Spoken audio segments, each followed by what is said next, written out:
Gabriel Wyner, a polyglot who speaks 6 languages, claims you can become fluent in your target language in just 6 months. His 5 core principles are backed by research in linguistics and memory science, and his Fluent Forever app has reached more money on Kickstarter than any app ever. Wyner failed learning languages in school, but after years of research and testing on himself, he developed a system that challenges how you think about language learning. No grammar drills, no exercises, no translations, no traditional textbooks. Instead, it's focused on sound systems, spaced repetition, sentence mining, and other techniques. I read the book when it came out originally in 2014 as an 18-year-old, and I thought now, more than 10 years later, it's time to revisit it. Does the method live up to what it promises? What makes it different? What works brilliantly? And what maybe doesn't? Let's find out.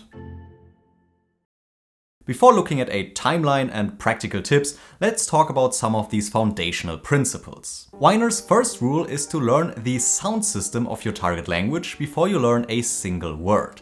This means studying the International Phonetic Alphabet and training your ear to distinguish between sounds that don't exist in your native language. This helps you to develop correct pronunciation from the get-go and improve your listening comprehension. It also prevents you from mixing up similar languages. Instead of developing bad pronunciation habits that you'll have to fix later, you build the right foundation from day one. He recommends practicing with minimal pairs, words that differ by just one sound, until you can hear and produce the differences clearly. Basically like tuning your ear like you would tune a guitar before playing. His advice is sound, no pun intended, and makes even more sense when you look at his background. Wyner is trained as an opera singer. Singers learn the pronunciation of languages first because we need to sing in these languages long before we have the time to learn them. In the course of mastering these sounds of a language, our ears become attuned to those sounds, making vocabulary acquisition, listening comprehension, and speaking come much more quickly. But to be honest, I never did that. I don't know the International Phonetic Alphabet, and I have never focused on learning pronunciation in isolation.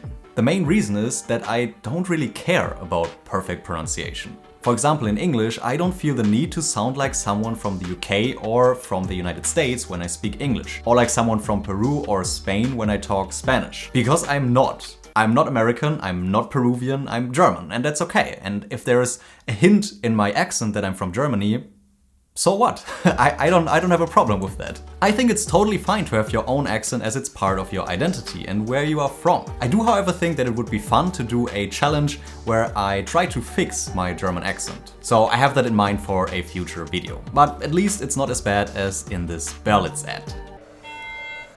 Mayday, mayday. Hello, can you hear us? Can you hear us? Can you... Over. We are sinking. We are sinking. Hello? This is the German Coast Guard. We are sinking. We're sinking. What are you thinking about?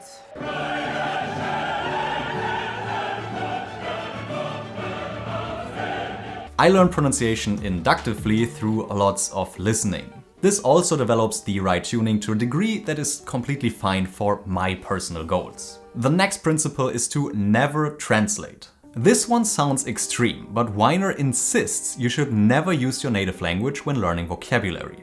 Instead of learning that perro means dog, you learn that perro is this furry 4-legged animal that barks. Every word gets paired with an image or concept, never a translation.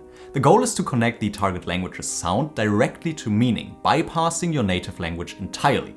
This supposedly leads to faster thinking and more natural processing, so you're not constantly translating and going through your native language in your head. It comes with some limitations and challenges that we'll get to later. For now, just remember that there should be no translations. Principle 3 is spaced repetition is everything. Everything you learn goes into a spaced repetition system like Anki. But this isn't just about vocabulary. Wyner wants you to create flashcards for sounds, grammar patterns, sentences, basically everything. The memory science here is about surfing the forgetting curve that we talked about in my video on vocabulary. You review information just before the moment you're about to forget it. This strengthens neural pathways and really helps you to not forget in the long term. The good thing is that Anki already schedules this for you. The bad thing is that he wants you to create all the flashcards yourself, which can be a very tedious and boring task. Nonetheless, spaced repetition is definitely more efficient and effective compared to cramming a lot of knowledge in a short period of time, and like I said, it actually builds lasting knowledge. In the Fluent Forever approach, we even learn grammar from flashcards, which gets us to the next principle. Instead of memorizing and practicing abstract grammar rules like the subjunctive is used to express doubt or emotion, you learn grammar through example sentences and pattern recognition. The process works like this. You find a sentence that demonstrates a grammar pattern. Let's say I've been studying Spanish for 2 years to learn present perfect continuous. Instead of studying the rule about duration and ongoing actions, you create multiple flashcards from this one sentence using something called close deletion. One card might show I, ... been studying Spanish for 3 years, where you fill in half. Another might show I have been ... Spanish for 3 years, where you supply studying. A third could be I've been studying Spanish ... 3 years, for 4. So each card teaches a different aspect of the same pattern. This approach more or less mirrors how children actually acquire grammar, through exposure to patterns rather than explicit rule learning. Your brain is incredibly good at extracting these patterns from example sentences, and yet we still try to short-circuit it by learning about grammar rules explicitly. These abstract grammatical explanations simply don't work. Research shows that knowledge of grammar rules is very fragile and is rapidly forgotten. We learn grammar from language, not language from grammar. I use this flashcards for grammar approach in a different version with a Japanese Anki deck where each sentence teaches either a new grammatical concept or vocabulary word through context with minimal explanation. So instead of trying to memorize complex rules about Japanese particles, I just see many different examples. It works well because you develop that intuitive feel, which is super necessary, about what sounds right and what doesn't. This intuition is key, as I argued in a different video. Second language editing actually depends far more on intuitions of well-formedness coming from the unconscious language system than on metalinguistic knowledge of points of grammar. And finally, principle number 5, delayed immersion. This is where I most disagree with Wyner. His timeline is specific. Wait until you have 2,000 to 3,000 words of basic grammar patterns before you start immersing. But this could take months of flashcard work before you watch your first video or read your first article in your target language. The reasoning behind this delay is frustration management and efficiency. Wyner argues that if you try to watch a Spanish movie when you only know 200 words, you'll not understand anything. You'll spend most of your time confused and frustrated, and you won't actually acquire much language because the input is far too difficult. But once you have that foundation of 2,000 to 3,000 words, suddenly that same movie becomes 70 to 80% comprehensible.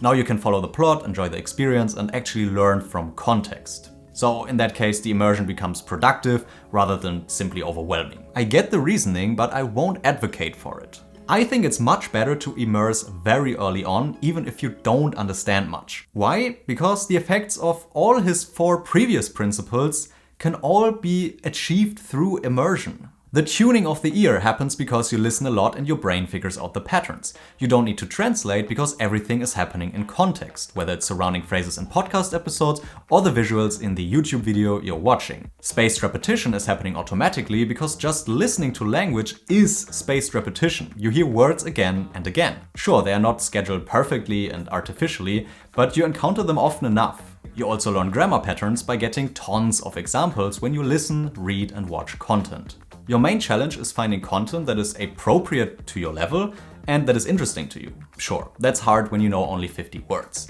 But you definitely don't need 2,000 to 3,000 words to benefit from immersion. Make use of comprehensible input videos, beginner podcasts, and graded readers. I built Lengia with this clear challenge in mind. The biggest problem with early immersion isn't that it doesn't work. It's that finding the right content at your level is incredibly difficult. Most beginner materials are boring, and most interesting content is way too advanced. Lengia solves this by letting you take any web article or book and automatically simplify it to your level. It provides daily stories that match both your level and your interests. I'd still suggest that you start with comprehensible input videos though, and reach at least an A1 level before using Lengia. When you encounter new words, you can create multimedia flashcards with a single click, complete with images, audio pronunciation, and example sentences in context. This combines some of the best of Wyner's flashcard approach with immediate immersion. You're learning vocabulary through content you actually want to consume, which makes the whole process more sustainable and enjoyable. When it comes to speaking, Wyner has another, quite drastic and also interesting suggestion: the taboo game. When you get the chance to speak to a native speaker, or in general, when you get the chance to speak in your target language, never use your native language when speaking, even if you don't know a word. If you can't remember how to say refrigerator, you have to describe it as the cold box where we keep food, or work around it somehow. This forces you to think entirely in your target language and follows his idea of fluency. Fluency, after all, isn't the ability to know every word and grammatical pattern in a language. It's the ability to communicate your thoughts without stepping every time you run into a problem. Now that we got the 5 principles down, let's look at how Wyner actually structures the learning process and what a typical timeline looks like, starting with phase 0. Master the sound system. You start with what Wyner calls brain rewiring exercises, based on research with Japanese adults learning to distinguish rock from lock in English. Initially, these adults literally couldn't hear the difference. Brain scans showed no distinction between the sounds. But after just 3 20-minute sessions with immediate feedback, they could suddenly hear and distinguish the sounds perfectly. Wyner applies this to flashcards, where you hear one of 2 similar sounds and have to identify which one it is. Think ship versus sheep in English. After you guess, you hear both recordings back to back so you can train your ear to catch the contrast. Once you hear the difference clearly, you practice producing both sounds out loud. You then systematically learn how sounds map to spelling in your target language. Instead of memorizing abstract rules, you use different types of flashcards that connect sounds to their various spellings. One card might play a sound and ask for any possible spelling. Another shows a spelling and asks what sound it makes. A third gives you a recording and a picture of a word and asks you to spell it correctly. And then finally, after all that, you learn your first real words. But still, the main purpose is to learn the sounds. So we want to reinforce everything from the previous 2 steps. You're not just learning what perro means, you're cementing how spelling and sound systems work through real examples. Each word becomes practice for the pronunciation and spelling patterns you just learned. The duration of this phase will vary depending on what language you're learning and how different its sound system is from your own language, and of course on how much effort you put into this. I would say a few weeks.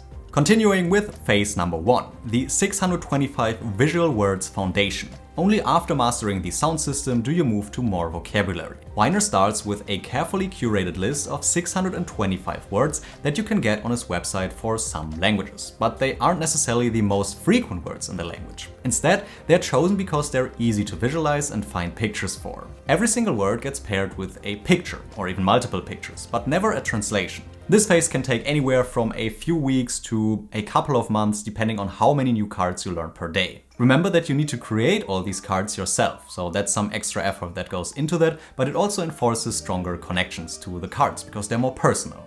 Phase 3 is frequency-based vocabulary expansion. Once you have your visual vocabulary foundation, you start working through a grammar book, hunting for example sentences that demonstrate each grammatical pattern. This is where the method becomes even more labor-intensive, because you're basically creating a textbook from scratch through lots of examples in your own flashcards. Each grammar point becomes at least a handful of cards, and you're doing this for every major grammatical structure in the language. This is where you encounter more abstract vocabulary that couldn't be easily visualized in phase 1. For abstract concepts, Wyner recommends using action-based mnemonics or emotional associations. The more vivid and memorable the association, the better it sticks. This phase clearly represents the longest grind of the method because you have to create so many cards and review all those cards, but it's well worth it because vocabulary is just so important. And finally, phase 4, which is immersion and then eventually speaking. The timeline, of course, varies drastically depending on what your exact goals are and how much time and effort you can put into learning every day. I'd say Wyner's definition of fluency is closer to a B1 level, where for me I define it closer to a B2 level. Be aware that it's not really realistic to reach a B2 level within 6 months with this method, or any other method. Sure, there are outliers, but for the average learner, reaching B1 in 6 months is already a huge achievement. Even if you only get to an A2 level, that's still great.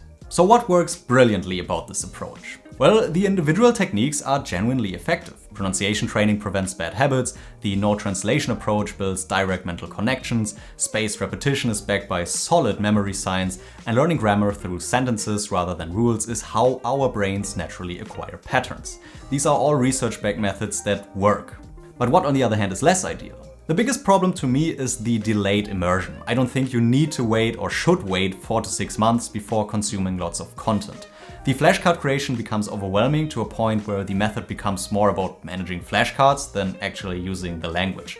And let's be honest about the timeline, Wyner's fluency in 6 months is probably a bit too ambitious for most, or at least doesn't have the same meaning as I think of when I think of fluency. So yeah, Fluent Forever definitely has valuable techniques, but the complete system is a little too rigid to me and delays the fun part of language learning for too long. So I'd say take some of the techniques that you find useful, like the visual vocabulary, sentence mining, or the pronunciation training, and then build your own system around it.